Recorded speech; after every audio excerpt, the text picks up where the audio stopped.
Lorsque le sujet de la subordonnée est le même que celui de la principale, on utilise l'infinitif.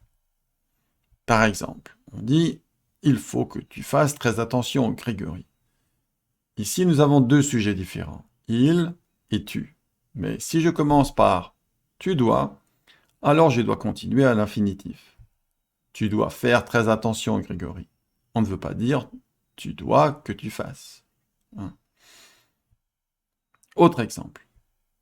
Je veux que tu te taises, Grégory. Là encore, deux sujets différents, je et tu.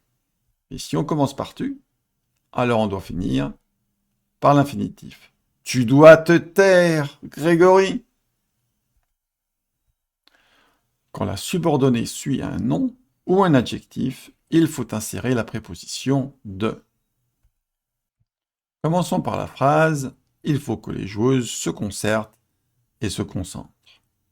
Si au lieu de « il faut », on commence par « les joueuses » et on utilise l'expression « avoir besoin », alors on ne peut plus utiliser le subjonctif, on va utiliser l'infinitif en commençant par « de ».